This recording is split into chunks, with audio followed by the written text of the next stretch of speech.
Sexual reproduction in flowering plants. ये जो topic है काफ़ी बड़ा टॉपिक है। सो आज का जो हमारा वीडियो होने वाला है that is going to be about the structure of a flower, कि एक फ्लावर में कौन कौन से पार्ट्स होते हैं, कौन कौन से कंपोनेंट्स होते हैं। ये बेसिक्स है इस टॉपिक का। अगर ये बेसिक्स आपका क्लियर हो जाते हैं तो ये topic would be easier for you to understand. Okay, let's start.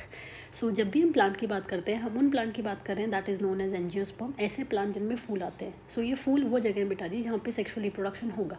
So flower is a site of sexual reproduction in an angiosperm. अब हम एक फ्लावर की बात करते हैं। फ्लावर कंप्लीट भी हो सकता है बेटा और फ्लावर इनकम्प्लीट भी हो सकता है। When you talk about a complete flower, एक कंप्लीट फ्लावर में 4 रिंग्स होते हैं, 4 वर्ल्स होते हैं, बोले तो 4 गुच्छे होते हैं फॉर समथिंग। ठीक, अब हम बात करते हैं इनमें से 4 कौन कौन से हैं। सबसे बाहर वाला है calyx, then you have corolla, then you have androecium and then you have gynoecium. इसमें से 2 ऐसे हैं जिनका सेक्सुअल रिप्रोडक्शन में डायरेक्ट रोल है और 2 ऐसे हैं जिनका इनडायरेक्ट रोल है।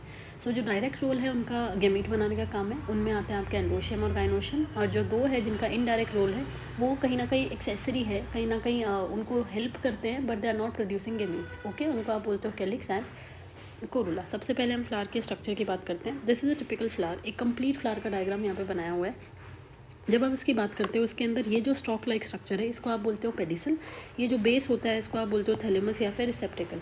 Coming to the first whorl, सबसे बाहर वाला जो रिंग है उसकी बात करते हैं जिसको आप बोलते हो कैलिक्स। ये जो स्ट्रक्चर है बेटा जी इनको आप सेपल्स बोलते हो और सेपल्स के ग्रुप को ही हम कैलिक्स बोलते हैं। कैलिक्स का एग्जैक्टली काम क्या होता है, ये किसी भी फ्लावर को जब वो बड स्टेज में होता है तो उसको प्रोटेक्ट करता है। आपने बहुत बार बंद बड देखा होगा जिसमें से फूल निकलने वाला है, तो वो ऐसे पैक्ड रहता है प्रॉपर्ली ग्रीन कलर के स्ट्रक्चर्स के साथ, उसी को आप सेपल्स बोलते हो। Coming to the second whorl और सेकंड रिंग, इसको आप बोलते हो कोरोला। कोरोला का ये जो इंडिविजुअल यूनिट है इसको आप बोलते हो पेटल। तो इसका मतलब पेटल के ग्रुप को ही कोरोला बोलते हैं। इसका काम क्या होता है, ये यूजुअली कलरफुल होता है, फ्रेग्रेंट होता है to attract insects for pollination. Now the third whorl और द थर्ड रिंग, इसको आप बोलते हो एंड्रोशियम।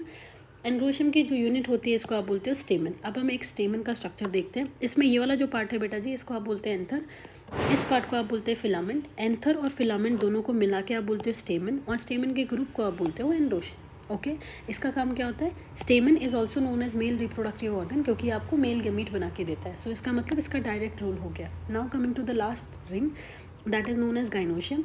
गाइनोशियम की जो यूनिट होती है इसको आप बोलते हो कार्पल या फिर पिस्टिल। कार्पल या पिस्टिल के 3 कंपोनेंट्स होते हैं, स्टिग्मा, स्टाइल एंड ओवरी। ये पार्ट है stigma, then this passage is known as style and this part is known as ovary. Ovary वो जगह है जहाँ पे फीमेल गैमीट बनता है, स्टिग्मा वो जगह है जहाँ पे आपका पोलन ग्रेन लैंड करेगा और ये बनाएगा पोलन ट्यूब, और स्टाइल जो है वो पोलन ट्यूब को पैसेज देती है। Okay, so that is gynoecium. इसमें से कैलिक्स एंड कोरोला को एक्सेसरी वर्ल्स बोलते हैं या नॉन रिप्रोडक्टिव वर्ल्स बोलते हैं या नॉन एसेंशियल वर्ल्स बोलते हैं। और एंड्रोशियम और गाइनोशियम क्योंकि ये दोनों का डायरेक्ट रोल है, कार्पल और पिस्टिल को आप बोलते हो फीमेल रिप्रोडक्टिव ऑर्गन और स्टेमन को आप बोलते हो मेल रिप्रोडक्टिव ऑर्गन। तो इन दोनों का मेजर रोल है, ये दोनों आपको गैमीट बना के देते हैं, इसीलिए इनको आप बोलते हो रिप्रोडक्टिव वर्ल्स या फिर essential whorls. That's it for the structure of a flower. अगले वीडियो में मिलेंगे जिसके अंदर we are going to study the events of sexual reproduction in a flower. Thank you.